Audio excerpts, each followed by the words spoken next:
Hello everyone, welcome to BS से। उम्मीद करता हूँ बेहतर होंगे और अपनी तैयारी को बहुत बेहतर तरीके से कर रहे होंगे। साथियों, 2025 बोर्ड एग्जाम की तैयारी आप लोग कर रहे होंगे और 1 मार्च को जो आपका साथियों क्लास 10th बोर्ड एग्जाम 2025 में गणित का पेपर है, उसके लिए आप भी अपने परेशान हो रहे होंगे और अपनी तैयारी को देख रहे होंगे। तो आज इस वीडियो में हम लोग साथियों मोस्ट इम्पोर्टेंट क्वेश्चन अध्याय 1 से 4 तक के महत्वपूर्ण प्रश्नों को देखेंगे और ये वेरी वेरी इंपॉर्टेंट क्लास है। तो शुरू से लेकर अंत तक देखिएगा। कुछ सवाल जो बहुत ही इंपॉर्टेंट है उसको मैं यहाँ पर लेकर के आया हूँ। कुछ रूट वाले सवाल मैं आज यहाँ पे लेकर नहीं आया, जैसे अंडर 2 को सिद्ध कीजिए कि अपरिमेय संख्या है। इस प्रकार के प्रश्नों को मैंने ऑलरेडी बता के रखा है, डिस्क्रिप्शन में लिंक मिलेगी, जिसे जरूर देख लीजिएगा। और जो उससे मोस्ट इंपॉर्टेंट क्वेश्चन है, चाहे 4 नंबर के अंदर हो, 2 नंबर के अंदर हो या 6 नंबर के अंदर हो, उन सभी प्रश्नों को आज मैं लेकर के आ गया हूँ। तो आप सभी लोग तैयार हो जाओ और शुरू से लेकर अंत तक जरूर देखिएगा। अगर वीडियो अच्छी लगेगा तो लाइक करिएगा, चैनल में पहली बार है तो सब्सक्राइब जरूर करिएगा। प्रश्नों की शुरुआत में सबसे पहला प्रश्न हमारे पास है, देखा व्याख्या कीजिए, मतलब एक्सप्लेन कीजिए कि 7 × 11 × 13 + 13 और 7 × 6 × 5 × 4 × 3 × 2 × 1 + 5 भाज्य संख्याएं हैं और क्यों है। तो आइए हल करते हैं। ओके, हल लिखेंगे बहुत ही आसान तरीके से, ध्यान से देखिएगा। हम इसको गुणा करेंगे, 11 × 7 = 77 हो जाएगा प्यारे बच्चों। ओके, फिर 13, फिर इसमें 13 कर लेंगे। 13 × 7 = 91, यहाँ से लाया 9, 13 × 7 = 91 और 9 कितना होगा, 100 हो जाएगा। प्लस 3 कितना हो जाएगा, ये हो जाएगा 1014। 1014 हो गया, ये पहली संख्या। दूसरी संख्या क्या, 7 × 42, 42 × 5 = 210, कितना होगा 210 गुणा 4 × 12, 12 × 2 = 24 प्लस 5, 24 का 0 करेंगे 24 हो जाएगा, 0 हो जाएगा। 24 से कम 24 के 4 अंक चलाएगा 2, 24 × 2 = 48, 2 = 50 प्लस 5 कितना आएगा, 5045। अब इन दोनों संख्याओं का हम क्या करेंगे, गुणनखंड करेंगे, अभाज्य गुणनखंड करेंगे। ओके, ध्यान से देखिएगा। तो जब हम इसका गुणनखंड करेंगे, अभाज्य गुणनखंड करेंगे 1014 का, तो कितना हो जाएगा, ये 2 × 5 = 10, 2 × 7 = 14 हो जाएगा। ओके, 3 से काटेंगे, 3 × 1 = 3, 2 = 20, 3 × 6 = 18, 3 × 9 = 27।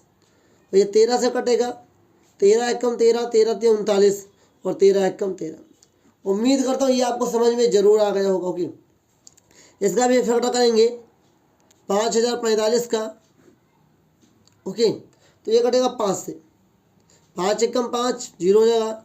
फिर 5 × 9 = 45 और 1009 साथियों, 1009 से ये कटेगा, इसको याद कर लीजिएगा। यहाँ 1001 कम, एक कम, 1 आ गया। तो अगर हम यहाँ पर बात करें कि 1014 बराबर 2 × 3 × 13 × 13, और अगर यहाँ पर बात करें 5045 बराबर 5 × 1009 × 1, तो कह रहा कि भाज्य संख्या क्यों है, ये सिद्ध करना तो सिद्ध हो चुका है। साथियों मैंने आपको पढ़ाया था, भाज्य संख्या उसे कहते हैं जिसके साथियों 2 या 2 से अधिक गुणनखंड होते हैं। तो लिखेंगे यहाँ पर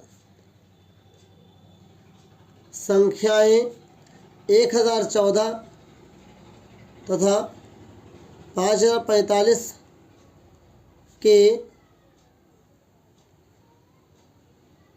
गुणनखंड 2 से 3 या 3 से अधिक हैं, इसलिए ये भाज्य हैं। उम्मीद करता हूँ ये आपको समझ में जरूर आएगा। बहुत ही मोस्ट इंपोर्टेंट क्वेश्चन है साथियों। यूपी बोर्ड में 7 प्रकार के पेपर बनते हैं, किसी न किसी बोर्ड एग्जाम किसी न किसी पेपर में जरूर आपको देखने को मिलेगा। मैं बार बार कहता हूँ कि जो भी मैथ का पेपर होता है उसमें डाटा बदला जा सकता है, तो डाटा बदलने से सवाल का तरीका नहीं बदलता है। बस अगर आपको सवाल लगाना आता है तो आप बदले हुए डाटा से भी सवाल लगा पाएंगे। आइए साथियों आगे बढ़ते हैं। चलिए साथियों क्वेश्चन नंबर 2 देखते हैं। ये प्रश्न साथियों 4 नंबर के प्रश्नों में भी पूछा जाता है, 2 नंबर के प्रश्नों में भी पूछा जाता है। 2 नंबर में कैसे पूछेगा तो केवल शून्यांक निकालना रहेगा। 4 नंबर में पूछेगा तो शून्यांक की सत्यता की जांच भी करनी होती है। तो दोनों में आज इस क्लास में सिखा ही दूंगा। लेकिन निम्न द्विघात बहुपदों के शून्यांक ज्ञात कीजिए और शून्यांकों तथा गुणांकों के बीच संबंधों की सत्यता की जाँच कीजिए। तो अगर हम हल लिखें और हल में पहला करें तो हमारे पास क्या x² माइनस 2x माइनस 8 ये हो गया प्यारे बच्चों। और अब हम लोग क्या करेंगे, इसको इसे गुणा करेंगे, 8 एक कम 8 आएगा, माइनस यहाँ पर 1 2 आ गए। तो घटाने पर 2 है, गुणा करने पर 8 है, कोई ऐसी दो संख्या सोच लो तो हो जाएगा। तो x² minus 4 minus 2 x minus 8 equal to 0। Okay ध्यान दीजिएगा। तो मतलब 4 में से 2 जाएगा तो 2 बचेगा और 4 को 2 से गुणा करेंगे तो 8 आएगा। तो x² माइनस 4 एक कम 4x माइनस माइनस प्लस हो जाएगा 2x माइनस 8 इक्वल टू 0। दो संख्याओं का जोड़ा बना लेंगे। इन दोनों में क्या कॉमन है, x कॉमन है प्यारे बच्चों, x कॉमन ले लेंगे। x माइनस 4 प्लस 2 और x 2 चौक को 8 माइनस 4 इक्वल टू 0। तो x प्लस 2 बाहर वाले एक ब्रैकेट में, अंदर वाले x माइनस 4 इक्वल टू 0 एक ब्रैकेट में। ओके तो हम लोग क्या करेंगे, एक बार x प्लस 2 इक्वल टू 0 एक ब्रैकेट में हो जाएगा और x माइनस 4 इक्वल टू 0 एक ब्रैकेट में हो जाएगा। ये प्लस में उधर जाएगा तो माइनस में होगा, तो x बराबर क्या होगा -2 और ये उधर जाएगा तो क्या होगा प्लस में 4। इसी को बोलते हैं अल्फा, इसको बोलते हैं बीटा। तो लिखेंगे अतः शून्यांक alpha comma beta equal to -2 comma 4 है। उम्मीद करता हूँ कि जैसे मैंने शून्यांक निकाला है आपको समझ में जरूर आया होगा। अब हमें करना है सत्यता की जांच। तो आप ऐसे लाइन खींच करके इस साइड में सत्यता की जांच कर सकते हैं। तो लिख देंगे यहाँ पर, ध्यान से देखिएगा, सत्यता की जांच। अगर आप सत्यता की जांच नहीं करेंगे तो आपका 4 नंबर का प्रश्न आपको 4 नंबर नहीं मिलेगा। पहला क्या होता है साथियों, योगफल। योगफल में सूत्र होता है alpha plus beta equal to -b/a। यहाँ पर जो एक बात करते हूँ आपको, आप ब्रैकेट में कर भी सकते हैं कि a बराबर 1 कामा b बराबर -2 और c बराबर -8। मतलब a का मान 1 होगा, b का मान -2 होगा, c का मान -8 होगा। तो हम b के जब क्या रखेंगे, -2 का मान रखेंगे।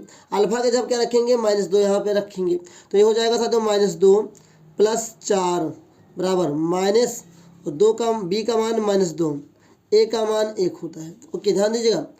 तो प्लस माइनस माइनस 4 में से 2 जाएगा तो 2 बचेगा प्यारे बच्चों।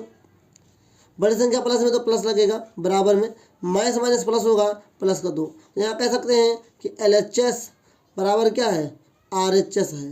तो क्या हैंस वेरीफाई, क्या हैंस वेरीफाई। दूसरा सवाल जो इसके अंदर होता है ये होता है गुणनफल का। क्या दूसरा गुणनफल होता है, मतलब कि alpha beta equal to c/a होता है। तो alpha beta equal to alpha beta equal to c/a। तो अल्फा का मान -2 रखेंगे, बीटा का मान 4 रखेंगे, c का मान -8 रखेंगे और a का मान 1 रखेंगे। 4 दूनी 8 आ जाएगा, -8 इक्वल टू -8। मतलब क्या हो गया, LHS बराबर RHS, हैंस वेरीफाई। क्या है, हैंस वेरीफाई। उम्मीद करता हूँ आपको ज़रूर समझ में आया होगा। अगर कोई डाउट होगा तो कमेंट करके पूछ सकते हैं। साथियों अब हमारे पास इस प्रश्न को भी हल करना है और इसको भी हम लोग हल करेंगे। सवाल क्या है, 6x² -3 7x। यहाँ देखिएगा ध्यान से, सवाल क्या था दूसरा अपने पास हल करने जा रहे हैं हम लोग। सवाल था 6x² -3 7x। अब जब इसको आप हल करने का शुरुआत करेंगे तो आप फंस जाएंगे, शायद ये आपसे लगे नहीं, ये सही तरीके से लिखा नहीं। तो सही तरीके से कैसे लिखेंगे, क्योंकि पावर 2 के बाद पावर 1 होती है, ये नहीं होता है। तो हो जाएगा 6x² -7x -3 इक्वल टू 0। अब देखिए छात्र का 18 हो जाएगा, मतलब घटाने पर 7 आए, गुणा करने पर 18 है, तो 9 - 2। तो 6x² माइनस ब्रैकेट में 9 - 2 x -3। Okay 6x² -9x minus plus 2x -3। इन दोनों ब्रैकेट को हम लोग एक ले लेंगे, बराबर में 0 लगाना भूलिएगा। इन दोनों में क्या कॉमन लेंगे, आखिरकार कॉमन क्या लेते हैं। तो अगर दोनों जगह x है तो पहले हम x कॉमन ले लेंगे। एंडली 6 और 9 किसके पहाड़े में आता था, 3 के पहाड़े में आता तो 3 भी कॉमन ले लेंगे। 3 के बारे में 6 का आएगा, 2 बार में आएगा, 3 3 का 9 हो जाएगा। इन दोनों में कुछ नहीं कॉमन है तो एक कॉमन जरूर ले लिया जाता है, और 2x माइनस 3 इक्वल टू 0। देखना जरूरी, दोनों ब्रैकेट्स बराबर होंगे तभी आपका सही माना जाएगा। ओके, तो 3x प्लस 1 एक ब्रैकेट में और 2x माइनस 3 इक्वल टू 0 एक ब्रैकेट में। एक बार हम लोग क्या करेंगे, 3x प्लस 1 इक्वल टू 0 और एक बार 2x माइनस 3 इक्वल टू 0। ये प्लस में उधर जाएगा तो माइनस में, तो हो जाएगा 3x बराबर माइनस एक्स और x बराबर माइनस 1/3। ये हो गया अल्फ़ा का मान। अब इधर आएंगे तो 2x बराबर हो जाएगा 3 और x बराबर क्या होगा 3/2। ये हो गया साथियों बीटा का मान। ये हो गया अल्फ़ा, ये हो गया बीटा। तो लिखेंगे अतः शून्यांक alpha comma beta equal to minus 1/3 comma 3/2 है। ओके, उम्मीद करता हूँ आपको समझ में जरूर आया होगा, और अगर कोई डाउट होगा तो कमेंट बॉक्स में जरूर पूछेगा। और आइए अब हम लोग इसकी सत्यता की जांच भी कर लेते हैं, क्योंकि जांच कर लेंगे तो हमें पता चल जाएगा कि हमारा आंसर सही है या गलत है। तो यहाँ पे लिख देंगे सत्यता की जांच। सत्यता की जांच, पहला क्या जांच होता है, पहला होता है साथियों योगफल। योगफल का सूत्र क्या होता है, alpha plus beta equal to minus b/a। Alpha का मान आया है -1/3 प्लस बीटा का मान 3/2 बराबर b का मान, तो b का मान हमारा 7 वाला हो जाएगा, तो -7 ऑलरेडी माइनस लगा देंगे बाद में, a का मान 6 हो जाएगा। ओके, देखिए 2 1 कम 2 माइनस का, 3 3 का 9, नीचे 3 दूनी 6 बराबर माइनस माइनस प्लस 7/6। तो यहाँ पर भी 9 में से 2 जाएगा तो 7 बचेगा, 7/6 बराबर 7/6। ये क्या हो जाएगा LHS बराबर RHS, हैंस वेरीफाई। तो ये क्या हो गया साथियों, ये साथियों योगफल आपका सत्य की जांच हो गई। अब देखिए गुणनफल, दूसरा क्या है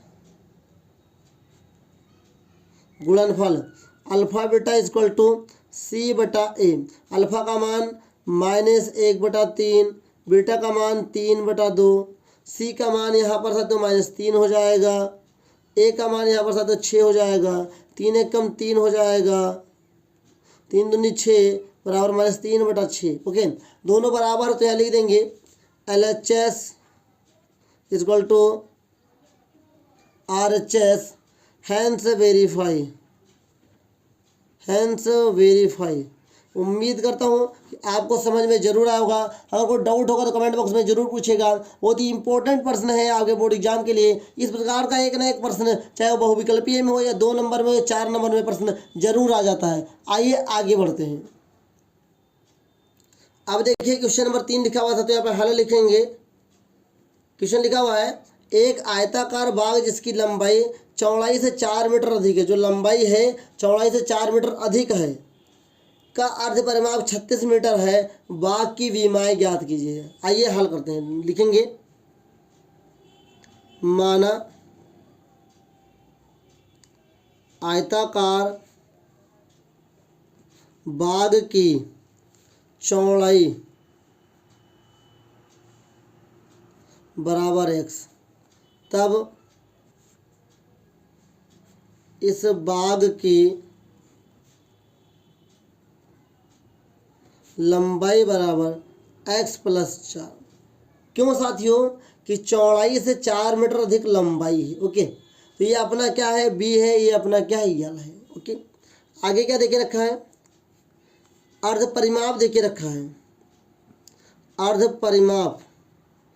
परिमाप बराबर होता है 36 मीटर, ये देके रखा है। तो जब अर्ध परिमाप हमारा 36 मीटर है, तो अर्ध परिमाप मतलब क्या हुआ, परिमाप बटा अर्ध, परिमाप मतलब 2 हुआ। ओके, तो आइए हल करते हैं। लिखेंगे आयताकार बाग का परिमाप। तो परिमाप का मेरे प्यारे बच्चों सूत्र क्या होता है, सूत्र होता है परिमाप बराबर सूत्र होता है 2 ब्रैकेट में L प्लस B। ओके, लेकिन मेरे प्यारे साथियों अगर इस 2 को हम इधर लेकर आएंगे तो क्या बनेगा, अर्ध परिमाप। तो कह सकते हैं हम लोग कि L plus B equal to परिमाप बटा 2, और परिमाप बटा 2 का मतलब ही होता है अर्ध परिमाप। तो L plus B is equal to मेरे प्यारे बच्चों L अर्ध परिमाप कितना देके रखा है, 36 मीटर देके रखा है। ओके, अब यहाँ पर अगर हम बात करेंगे तो L कितना देके रखा है साथियों, L देके रखा है साथियों अपना x, क्या देके रखा है x, तो x हो जाएगा। अब ध्यान दीजिए L का मान हमने x रख लिया, B का मान क्या रखेंगे साथियों, x प्लस 4 रखेंगे। उम्मीद करता हूँ ये समझ में आ रहा होगा। बराबर में 36 हो जाएगा।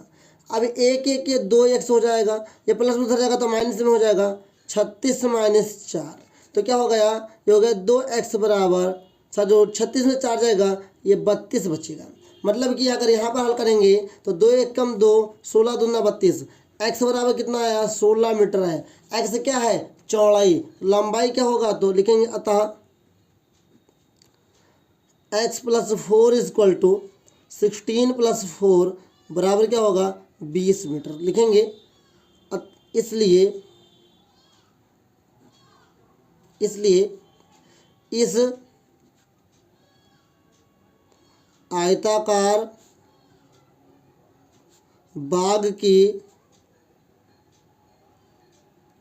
लंबाई 20 मीटर तथा चौड़ाई 16 मीटर है।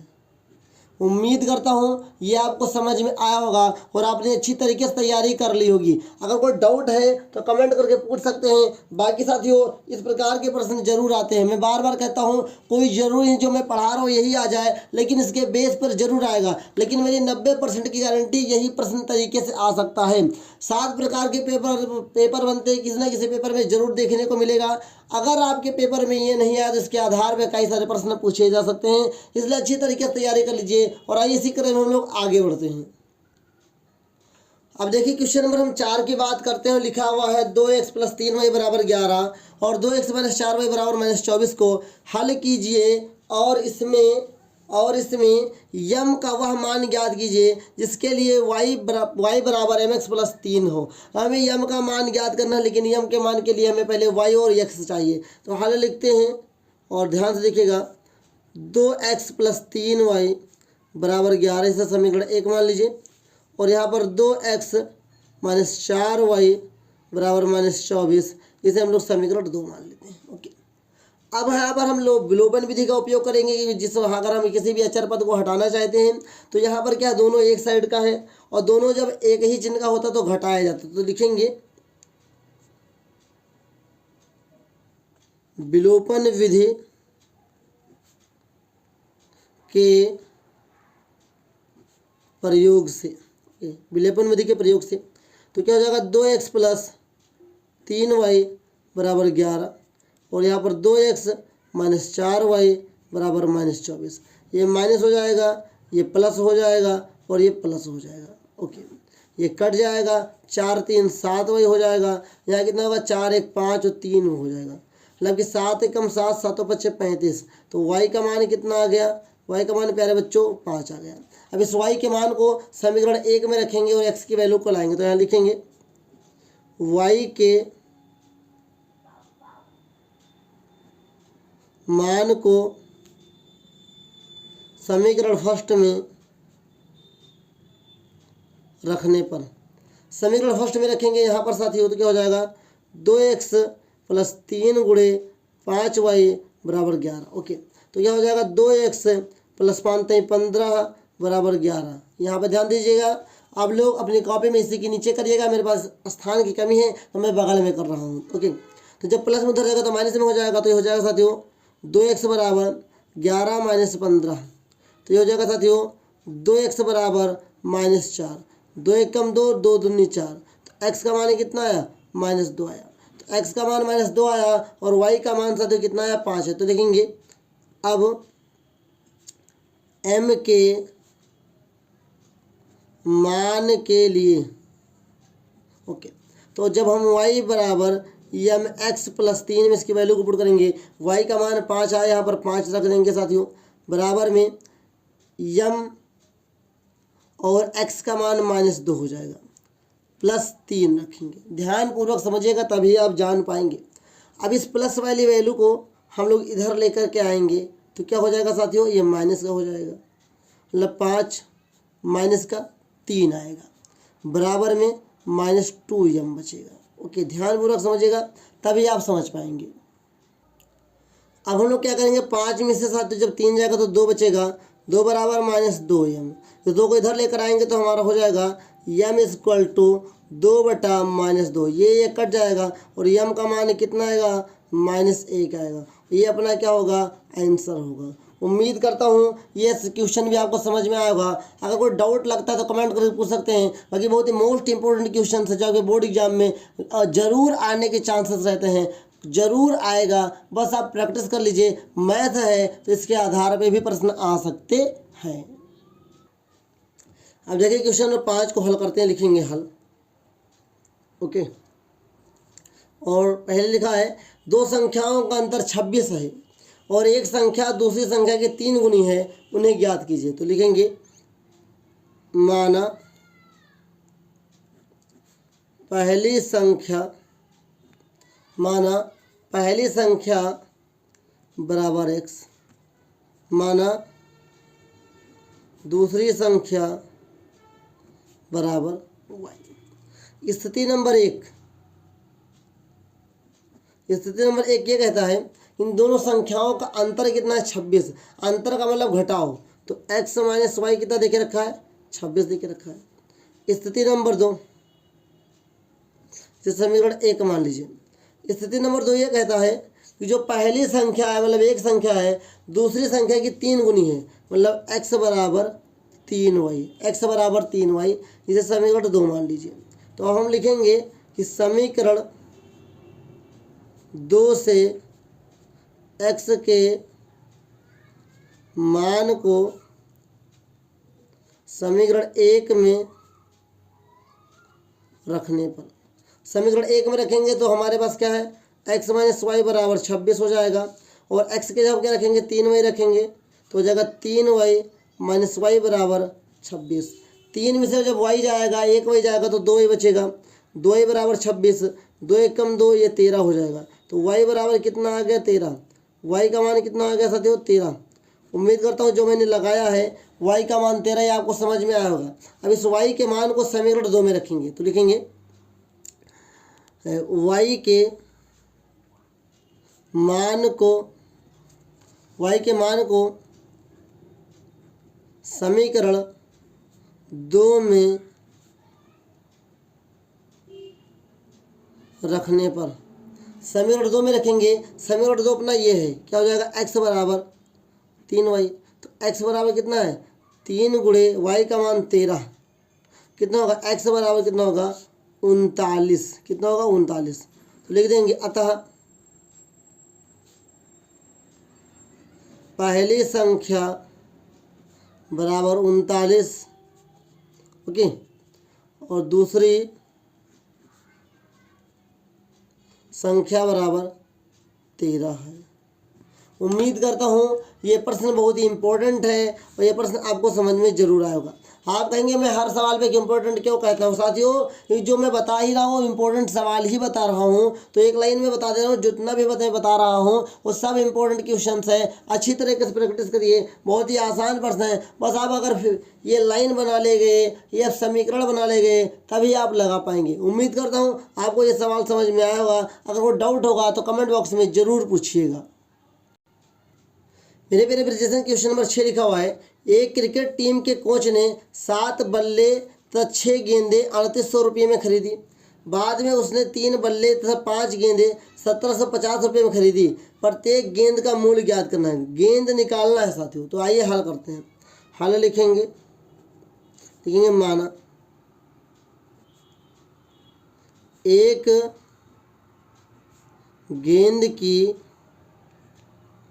कीमत बराबर x रुपया, माना एक बैट क्या है, एक बल्ले लिख लो, एक बल्ले की कीमत बराबर y रुपया। तब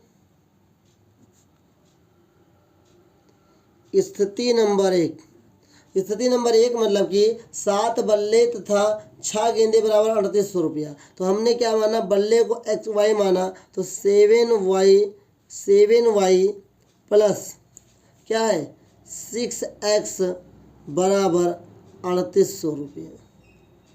ओके, ये हो गया। स्थिति नंबर 2 देखिएगा, स्थिति नंबर 2 कहता है कि 3 बल्ले 5 गेंदे, तो ये क्या हो जाएगा 3y प्लस 5x बराबर 1750 रुपये। ये इसे समीकरण 2 मानेंगे, इसे समीकरण 1 मानेंगे। अब अगर हम x और y की वैल्यू निकाल पाएंगे तभी हमें एक गेंद की कीमत को बता पाएंगे। ओके, तो आइए अब हम लोग इसको हल करने का प्रयास करते हैं। अब हम लोग इसको लगाएंगे साथियों प्रतिस्थापन विधि से, क्योंकि साथियों थोड़ा सा सवाल क्या है, अगर विलोपन विधि से लगाने जाओगे थोड़ा गुणा भाग ज़्यादा लगेगा और ज़्यादा मेहनत हो जाएगी, तो हम लोग प्रतिस्थापन विधि का उपयोग करेंगे। तो लिखेंगे प्रतिस्थापन विधि से, तो यहाँ लिखेंगे समीकरण 1 से x का मान लेने पर, तो समीकरण 1 अपना ये जब x की मान लेते हैं तो y को हम उधर भेज देंगे, तो क्या हो जाएगा 6x बराबर 3800 माइनस 7y, और x बराबर कितना हो जाएगा 3800 माइनस 7y अपान 6। अब इस x की वैल्यू को समीकरण 2 में पुट करेंगे तभी हमारा आंसर आएगा। तो लिखेंगे, अब यहाँ पर ध्यान से देखिएगा, मैं लगाने जा रहा हूँ, देखिएगा कि x के मान को समीकरण 2 में रखने पर, समीकरण 2 में रखेंगे मेरे बच्चों। समीकरण 2 अपना क्या ये है, तो क्या हो जाएगा ये 3y प्लस 5, ब्रैकेट में x का मान कितना है 3800 प्लस 3800 माइनस 7y बटा 6 बराबर में 1750। ओके, अब हम इसको अंदर गुणा करेंगे तो 3y प्लस 5, तो 38 पंचे कितना होता है 5 0 0 5 0 0 8 पंचे 40 की 0 से 4 5 15 4 19 माइनस 7 पंचे 35 y नीचे बचा 6 बराबर में 1750। ओके, अब देखिए ध्यान से, हम लोग इसको इससे गुणा करेंगे, इसको इससे गुणा करेंगे, तो क्या हो जाएगा 6 18y प्लस 19,000 माइनस 35y, और नीचे बराबर लगाएंगे 6 से गुणा करेंगे 6 0 0 6 पंचे 30 के 0 से 3 7 6 45 के 5 हाथ से लाया 4 6 कम 6 4 10 10,000 कितना है 10,500। तो अब इस संख्या को संख्या की ओर लेकर जाएंगे और 18y में से 35y घटाएंगे, मतलब 35y में से 18y घटाएंगे तो माइनस 17y बचने वाला है, बराबर उधर लेकर के जाएंगे मेरे बच्चों। तो क्या होने वाला है 10,500 माइनस कितना होने वाला है 19,000। तो इसमें से घटाएंगे प्यारे बच्चों तो ये बचेगा माइनस 17y बराबर माइनस 8500, कितना बचेगा माइनस 8500। तो ये y से y कट जाएगा, सॉरी x से x कट जाएगा, तो ये बचा 17y बराबर 8500 रुपया। अब 17 एकम 17 17 पच्चे 85, तो y का मान कितना आ गया 500, y का मान कितना है 500। अब इस y के मान को हम कहाँ रखेंगे समीकरण साथियों 1 में रखेंगे और x की वैल्यू को निकालेंगे। ध्यानपूर्वक समझिएगा तभी आप लगा पाएंगे, वरना सवाल को भी नहीं लगा पाएंगे। ध्यान से देखिएगा, अब हम लोग इस y की वैल्यू को समीकरण साथियों 1 में रखेंगे। समीकरण 1 अपना क्या है 7y प्लस 6x बराबर 3800 दे के रखा है। तो मेरे पहले बच्चों यहाँ पे लिख लेंगे कि क्या लिखेंगे, पहले y के मान को समीकरण 1 में रखने पर, समीकरण 1 हम ऐसे भी लिख सकते हैं कि समीकरण 1 जो अपना ऐसे था तो क्या था x बराबर वाला रख सकते हैं। तो ये कितना हो जाएगा प्यारे बच्चों, ये हो जाएगा आपका x बराबर 3800 माइनस 7y बटा 6। ओके, ये अपना जिसे यहाँ से मैं x बराबर लेकर आया हूँ, तो यहाँ से क्या करेंगे तो x बराबर क्या आएगा 3800 माइनस 7 गुणे y का मान 500 आया है प्यारे बच्चों, यहाँ पर 6 हो जाएगा। ओके, तो x इक्वल टू 3800 माइनस 3500 नीचे 6। ओके, तो x बराबर 3800 में से 3500 जाएगा, सॉरी 3800 में से 3500 जाएगा तो 300 बचेगा, नीचे 6 कम 6 पंचे 30, 50 आएगा। तो x कितना आया? 50 रुपया आ गया। y कितना आया था? 500 रुपया आया था। तो देखिए ध्यान से, x हमने क्या माना था? गेंद को माना था। y हमने क्या माना था? बल्ले को माना था। निकालने का एक गेंद मतलब प्रत्येक गेंद का मूल्य निकालना। तो लिखेंगे साथियों, यहाँ पे लिखेंगे अतः, यहाँ पर लिखेंगे अतः प्रत्येक गेंद का मूल्य 50 रुपया है। उम्मीद करता हूँ प्यारे बच्चों आप लोग को समझ में आया होगा। अगर कोई भी डाउट है तो आप अच्छी तरीके से पूछ सकते हैं। मैं आपको स्टार्टिंग से दिखा रहा हूँ, मैंने शुरुआत यहाँ से की थी, इसके बाद मैंने इस पेज पे लगाया है, इसको अच्छी तरीके से देख लीजिए। एंड उस पेज के बाद साथियों इसके नीचे इसको लगाना है। अगर कोई डाउट है तो कमेंट करके पूछ लीजिए, बहुत ही इंपॉर्टेंट सवाल है, कई बार बोर्ड एग्जाम में पूछा भी गया है। आइए साथियों आगे बढ़ते हैं। क्वेश्चन नंबर 7 लिखा हुआ है, एक आयताकार भूखंड का क्षेत्रफल 528 मीटर स्क्वायर है। क्षेत्र की लंबाई मीटर चौड़ाई के दुगने से एक अधिक है। मतलब जो लंबाई है चौड़ाई के दुगने से एक अधिक है। हमें भूखंड की लंबाई और चौड़ाई ज्ञात करनी है। तो लिखेंगे माना आयताकार, क्या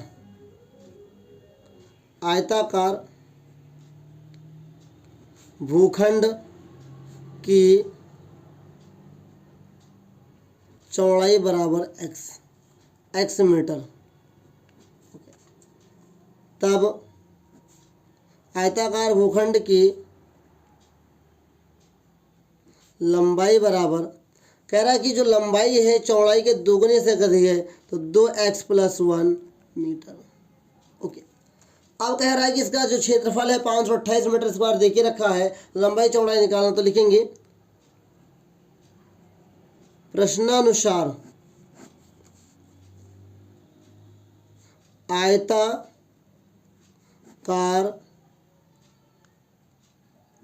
भूखंड का क्षेत्रफल बराबर 528 मीटर स्क्वायर देखे रखा है, उसको बाद में लिख लेंगे। आयताकार भूखंड का क्षेत्रफल क्या होता है? L × B बराबर 528। ओके, ध्यान से देखिएगा, यहाँ पर अगर बात करें L मतलब लंबाई कितना देके रखा है? 2x + 1, चौड़ाई कितना देके रखा है? x देके रखा है, बराबर 528। इसको इधर लाएंगे तो माइनस में हो जाएगा, x से गुणा करेंगे 2 × 1 = 2x² plus x = x minus 528 = 0 हो जाएगा। अब हम इसका फैक्टर करेंगे, 528 को जब 2 से गुणा करेंगे तो 1056 आएगा, और 1056 का फैक्टर करना है कि घटाने पर 1 आए, गुणा करने पर 1056 आए। तो साथियों वो दो संख्याएं 33 का 32 है। अगर 33 में से 32 घटाओगे तो 1 आएगा, और 33 को 32 से गुणा करोगे 1056 आएगा। 1056 कैसे आया था? 528 को 2 से गुणा करेंगे 1056 आएगा। इसको बीच के बराबर में लेकर के आना, तो बीच में माइनस है, तो घटाने पर 1 आए, गुणा करने पर 1056 आए, तो 33 - 32। तो लिख देंगे साथियों 2x² प्लस ब्रैकेट में 33 - 32 ब्रैकेट में x बंद माइनस 528 = 0। ओके, इतना तो समझ में आ गया होगा। अब हम ब्रैकेट को खोलेंगे तब क्या हाल होगा? ये हो जाएगा 2x² प्लस 33 से कम 33 x माइनस 32 x माइनस 528 = 0। उम्मीद करता हूँ इतना आपको समझ में आ गया होगा, और भी समझ में आ जाएगा। बस कंटिन्यू इस क्लास के संग लगे रहें। अब ध्यानपूर्वक समझिएगा तभी आप समझ पाएंगे। अब अगर इसका जोड़ा बनाएंगे और इसका जोड़ा बनाएंगे, इन दोनों में कुछ नहीं कॉमन, तो x तो कॉमन है ही साथियों, तो x कॉमन ले लेंगे। यहाँ पे जब x कॉमन ले लिए तो यहाँ पर 2x बचेगा, प्लस यहाँ पर कितना बचेगा प्यारे बच्चों? 33 बचेगा। ओके, और इसके आगे बढ़ेंगे तो हमारा यहाँ पर क्या कॉमन है? यहाँ पर क्या कॉमन है? 32 में से क्या कॉमन ले लेंगे? यहाँ पर 2 आ जाए तो 16 लेंगे, तो -16, 16 दूना 32 हो जाएगा, और यहाँ पर साथियों माइनस माइनस प्लस हो जाएगा। ओके, तो 16 × 48 और 16 × 48 = 0। इतना कर लेंगे। अब ध्यान से देखिएगा, अब हम लोग क्या करेंगे कि बाहर वाले एक ब्रैकेट में हो जाएंगे x - 16 और अंदर वाले 2x प्लस 33 इक्वल टू 0 एक साथ हो जाएंगे। अब एक बार x माइनस 16 इक्वल टू 0 हो जाएगा और एक बार 2x प्लस 33 इक्वल टू 0 हो जाएगा।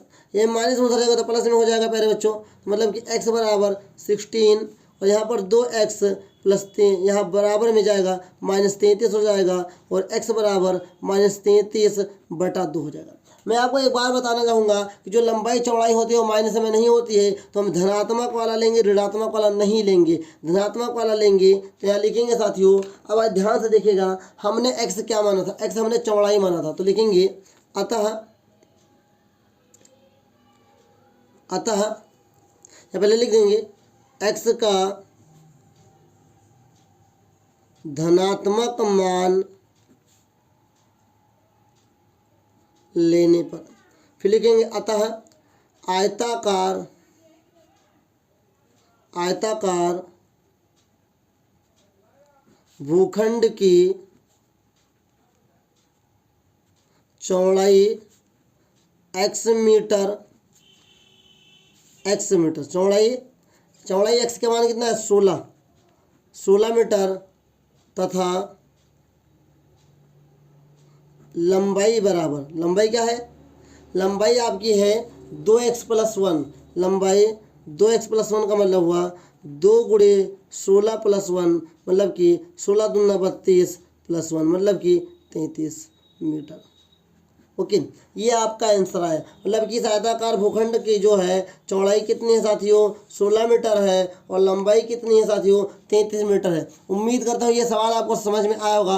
अगर कोई डाउट है तो कमेंट करके पूछ लीजिए, क्योंकि बहुत ही मोस्ट इंपॉर्टेंट, बहुत ही वायरल क्वेश्चन है। इस प्रकार के प्रश्न हर बार बोर्ड एग्जाम में कुछ ना कुछ पूछे जाते हैं, तो अच्छी तरीके से प्रैक्टिस कर लीजिए। अभी तक साथियों हम लोग 7 प्रश्नों को अच्छी तरीके से हल कर लिए हैं और आगे भी हल करते रहेंगे। आइए साथियों आगे बढ़ते हैं। आइए साथियों क्वेश्चन नंबर 8 को देखते हैं। लिखा हुआ है 2 क्रमागत पूर्णांकों का गुणनफल 306 है, हमें पूर्णांकों को ज्ञात करना है। देखिएगा ध्यान से, हल लिखेंगे माना पहला पूर्णांक बराबर x। क्रमागत की इंग्लिश होती है कॉन्सिक्यूटिव, मतलब कॉन्सिक्यूटिव 2 नंबर्स इंटीजर में हैं, तो लिखेंगे तब दूसरा पूर्णांक बराबर x प्लस 1। ओके, फिर लिखेंगे प्रश्नानुसार कह रहा है कि इनका गुणनफल 360 दे के रखा है, मतलब x प्लस 1 बराबर 306 दे के रखा है। ओके, अब अगर इसको आगे हल करेंगे तो ध्यान को समझिएगा, हम लोग क्या करेंगे, इस x से अंदर गुणा करेंगे, तो ये हो जाएगा x² प्लस x बराबर 306। अब प्लस अगर इधर आएगा तो माइनस का हो जाएगा, तो x² plus x minus 306 equal to 0। अब हमें दिमाग लगाना है कि 306 कम 306 होगा, मतलब कि घटाने पर 1 आए और गुणा करने पर 306 आए, ऐसी कोई 2 संख्या हमको सोचना है। तो साथियों ध्यान दीजिएगा, जब 18 में से 17 को घटाएंगे तो 1 आएगा और 18 को 17 से गुणा करेंगे तो 306 आने वाला है। तो ध्यान से देखिएगा, x² प्लस 18 माइनस 17 ब्रैकेट बंद x माइनस 306 इक्वल टू 0। मतलब कि क्या हो जाएगा, x² plus 18x minus 17x equal minus 306 equal to 0। अब एक एक का जोड़ा बना लेंगे हम दोनों का। अब ध्यान से देखिएगा, तो अपना क्या हो जाएगा, ये हो जाएगा, इसमें से x कॉमन ले लेंगे तो x प्लस 18 हो जाएगा और ये क्या होगा माइनस 17, यहाँ पर काम होगा x माइनस माइनस प्लस हो जाएगा और 17 को जब 18 से गुणा करेंगे तभी तो 306 आएगा, तो ब्रैकेट बंद हो जाएगा। बाहर वाले एक ब्रैकेट में x माइनस 17 एक ब्रैकेट में और एक ब्रैकेट में x प्लस 18 इक्वल टू 0। अब यहाँ पर ध्यान से देखिएगा, अब हम लोग क्या करने वाले हैं, अब हम लोग करने वाले हैं पहले बच्चों ध्यान से देखिएगा,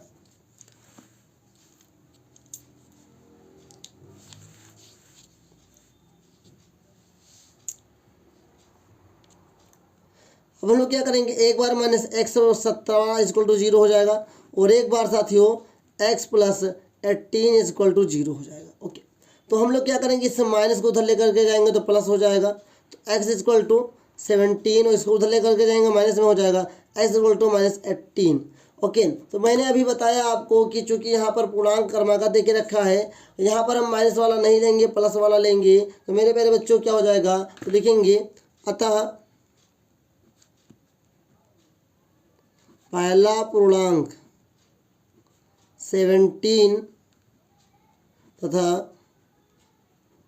दूसरा पूर्णांक x + 1 = 17 + 1 = 18 है।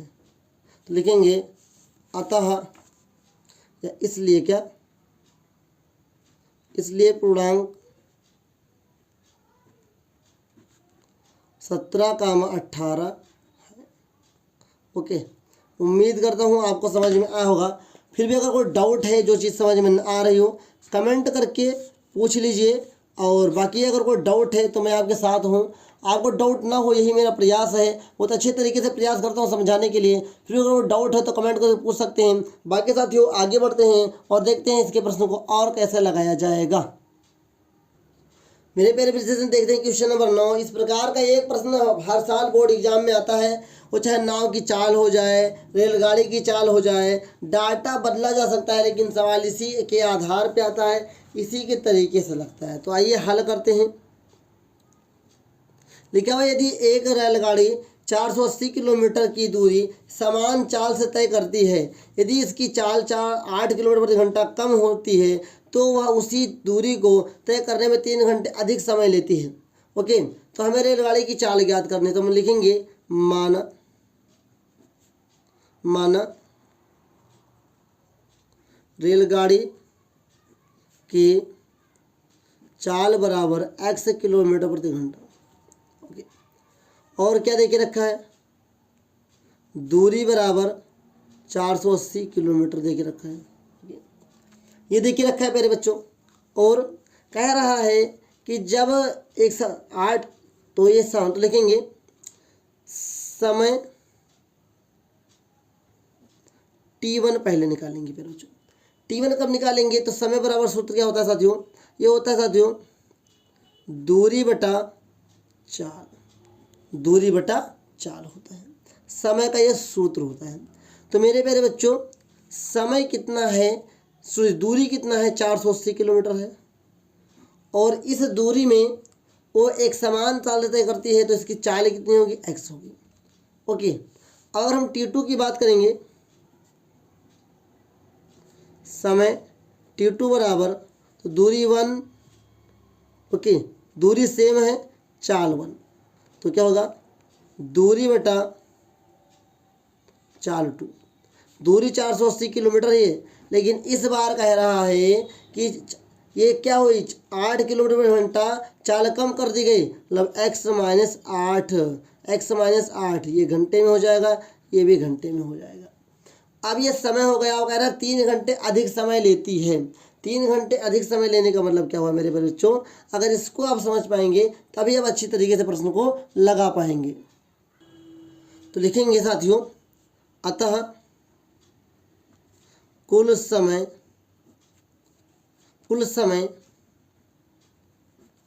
ओके, तो क्या होगा t2 - t1 बराबर 3 देके रखा है। कह रहा है कि जब दोबारा सब चाल कम कर दी गई है तो पहले से 3 घंटे अधिक समय लग रहा है। ओके, अब हम लोग क्या करेंगे, ध्यानपूर्वक समझिएगा। तो यहाँ पे t2 का मान कितना आया है, ये प्यारे बच्चों आया है 480 बटा कितना आया है, x - 8, माइनस लगाएंगे। यहाँ पर t1 का मान कितना आया है, ये भी आया है 480 बटा x = 3 देके रखा। इसको हम लोग हल करेंगे।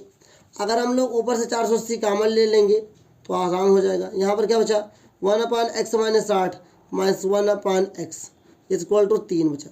हम लोग क्या करेंगे, इस गुणे को इधर लेकर आएंगे तो ये भाग में हो जाएगा पहले बच्चों, और यहाँ पर x से कम x हो जाएगा, और x से कम x माइनस माइनस प्लस ये 8 हो जाएगा। नीचे x से कम x² - 8x बराबर 3 बटा 480।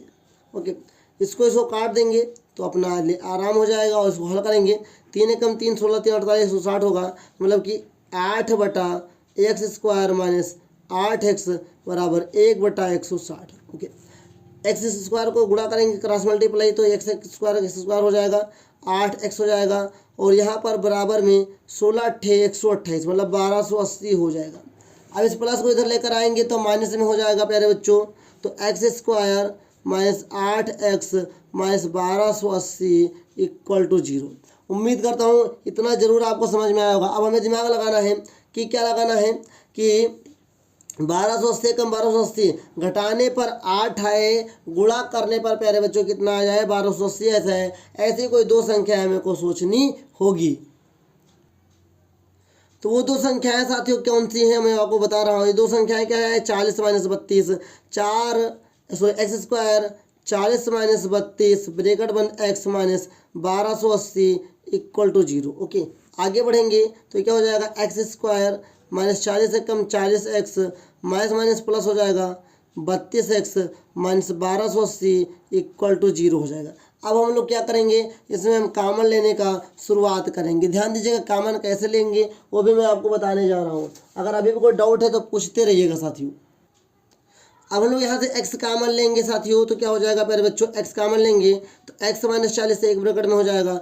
यहाँ पर क्या लेंगे साथियों कॉमन, इसमें हम 32 कॉमन ले लेंगे प्यारे बच्चों। तो यहाँ पर x 32 चौको कितना होता है साथियों 32 चौको होता है 128। तो 0 लगा तो 480 40 हो जाएगा बराबर में 0। तो हम क्या करेंगे जो बाहर उसको एक ब्रैकेट में रखेंगे x प्लस 32 हो जाएगा और अंदर वाला x माइनस 32 एक ब्रैकेट में इक्वल टू 0। तो एक बार x प्लस 32 इक्वल टू 0, एक बार x माइनस 40 इक्वल टू 0। ये प्लस में इधर आएगा तो माइनस में हो जाएगा। तो मैं कह सकता हूँ x बराबर माइनस 32, इधर क्या हो जाएगा x बराबर 40 हो जाएगा क्योंकि माइनस में उधर आएगा तो प्लस में हो जाएगा। मैंने कई बार बताया कि साथियों की जो चाल होती है दूरी होती है वो ऋणात्मक नहीं होती है तो हम माइनस वाला नहीं लेंगे प्लस वाला लेंगे। तो हमने x क्या माना था, हमने x माना था साथियों यहाँ पर रेलगाड़ी की चाल। क्या माना था रेलगाड़ी की चाल। तो लिखेंगे अतः रेलगाड़ी की चाल 40 किलोमीटर प्रति घंटा है या होगी। उम्मीद करता हूँ ये आपको समझ में आया होगा। यही आपका क्या आंसर है। बहुत ही आसान तरीके से मैंने बताया है, ध्यानपूर्वक समझ लीजिए कितनी आसान तरीके से मैंने बताया है। अगर कोई डाउट है तो कमेंट करके पूछ सकते हैं मेरे प्यारे बच्चों। बहुत ही आसान तरीके से मैंने बताया आपको जिससे कि आपको समझ में आ जाए। स्क्रीनशॉट ले सकते हैं और आपके कॉपी में नोटबुक कर लीजिए, बहुत ही अच्छे से आपको समझ में आएगा। इसको प्रैक्टिस जरूर करिएगा। इस प्रकार का एक ना एक प्रश्न जरूर आता है चाहे जिस मेथड से आए, लेकिन इस पे आधारित एक प्रश्न जरूर आता है। क्वेश्चन नंबर 10 है साथियों, बहुत ही मोस्ट इंपोर्टेंट है। इस प्रकार के भी प्रश्न आते रहते हैं बोर्ड एग्जाम में। लिखा है एक समकोण त्रिभुज बना लो भाई। एक समकोण त्रिभुज ऐसे बना लेते हैं। समकोण हमने त्रिभुज बना लिया, हमने नाम भी दे दिया ABC। समकोण त्रिभुज की ऊंचाई इसके आधार से 7 सेंटीमीटर कम है यदि कर्ण मतलब ये वाली भुजा 13 सेंटीमीटर है। ये 13 सेंटीमीटर है तो इसको और इसको ज्ञात करना। तो पहले ध्यान से देखिएगा, लिखेंगे माना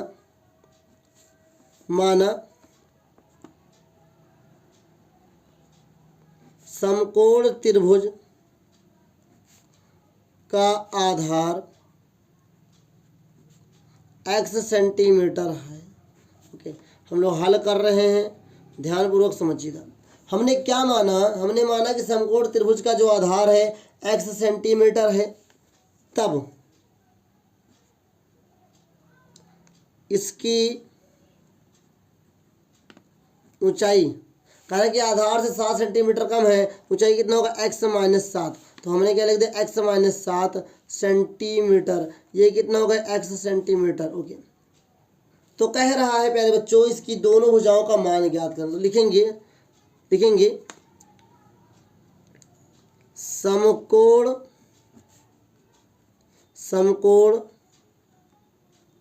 त्रिभुज में ये कर्ण वाली भुजा है तो मैं कहूँगा कर्ण का स्क्वायर बराबर लंब का स्क्वायर प्लस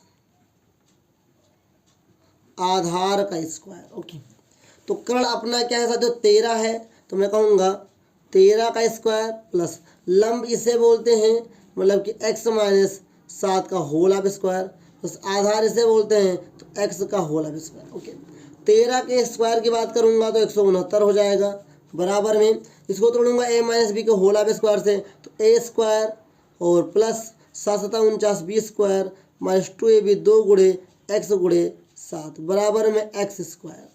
तो ये कितना हो जाएगा 169 बराबर 1x² यहाँ पर एक यहाँ पर है प्लस में, तो 1 1 2 हो जाएगा, 2x² प्लस 49 माइनस 7 दूनी 14x।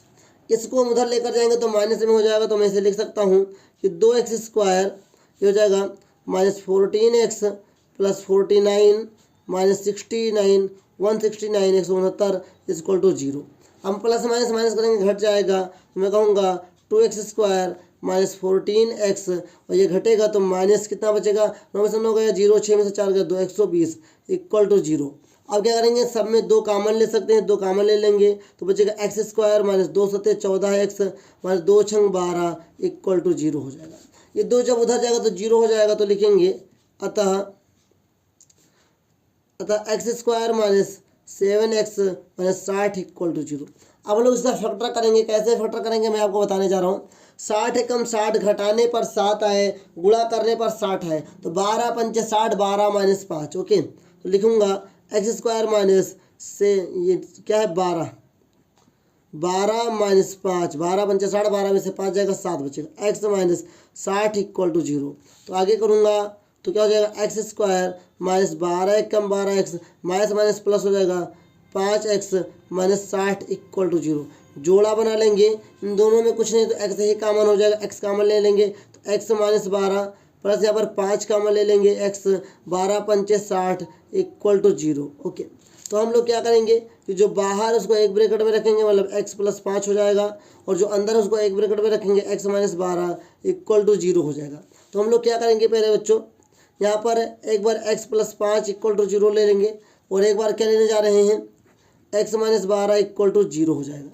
तो जब ये प्लस में उधर जाएगा तो माइनस में x बराबर माइनस 5 हो जाएगा, इधर क्या होगा x बराबर 12 सेंटीमीटर, यहाँ पर भी सेंटीमीटर लगा लेंगे। मैंने कितनी बार आपको बताया पहले बच्चों कि हम लोग धनात्मक लेते हैं, ऋणात्मक नहीं लेते हैं, क्योंकि जो ऋणात्मक होता है वो दूरी ऊंचाई ये ऋणात्मक नहीं हो सकती, तो हम ये काट देंगे। ओके, तो ये क्या हो जाएगा, धनात्मक वाला x ले लेंगे। तो x हमने क्या माना था, x हमने माना था साथियों आधार, और ऊंचाई हमने x माइनस 7, तो लिखेंगे यहाँ पर ध्यान से लिखेंगे, अतः त्रिभुज की आधार, त्रिभुज का लिख सकते, त्रिभुज का आधार ब्रैकेट में x बराबर 12 सेंटीमीटर। ओके, ये 12 सेंटीमीटर हो गया, और ऊंचाई क्या है मेरे बच्चों, x माइनस 7, तो x का मान कितना है 12 माइनस 7 कितना होगा 5 सेंटीमीटर। ओके, उम्मीद करता हूँ ये आपको समझ में आया होगा कि मैंने 7 कैसे लाया, मैंने यहाँ पर 5 कैसे लेकर आया, और मैं यहाँ पर कैसे 12 लेकर के आया। अगर कोई डाउट है तो कमेंट करके पूछ लीजिए। बहुत ही इंपॉर्टेंट प्रश्न था जो मैंने आपको बताया, कई बार बोर्ड एग्जाम में पूछा गया है, बहुत ही आसान प्रश्न है, बस आपको लगाने का तरीका पता है, आप प्रैक्टिस करेंगे तभी लगा पाएंगे, बिना प्रैक्टिस के सवाल को आप नहीं लगा सकते हैं। तो प्रैक्टिस कीजिए। बेस्ट ऑफ लक आप सभी को बोर्ड एग्जाम के लिए। ये थे साथियों 1 चैप्टर से लेकर के 4 चैप्टर के मोस्ट इंपॉर्टेंट क्वेश्चंस, और साथियों जो रूट वाले क्वेश्चंस हैं यहाँ के मैंने उनके डिस्क्रिप्शन में लिंक दे दी है, वहाँ पर जाकर के देख लीजिए, तैयारी कर लीजिए। ये साथियों अगर इतना तैयार करके जाते हैं तो जो लॉन्ग क्वेश्चन आते हैं 1 से 4 चैप्टर वाले वो आप अच्छी तरीके से लगा पाएंगे। एक बार मैं फिर से बता रहा हूँ कि जो भी मैंने प्रश्न बताया इसके आधार पर प्रश्न आ सकते हैं, या यही प्रश्न आ सकते हैं, इसे बाद में मत कहिएगा सती जो आपने पढ़ाया वो प्रश्न नहीं आए, सत्य प्रश्न आते हैं, बस इसी के आधार पर आते हैं। जो आपका अगर आपका कॉन्सेप्ट क्लियर होगा तो आप लोग जरूर लगा पाएंगे। उम्मीद करता हूँ आज की क्लास से आपने कुछ सीखा होगा। वीडियो अच्छी लगे तो लाइक कर दीजिए, चैनल पे पहली बार सब्सक्राइब कर दीजिए। जो भी आपको कहना है कमेंट में जरूर कहिएगा, अपने एक दोस्त को इस वीडियो को शेयर जरूर कहिएगा। मिलेंगे नेक्स्ट क्लास में, तब तक के लिए जय हिंद, वंदे मातरम साथियों।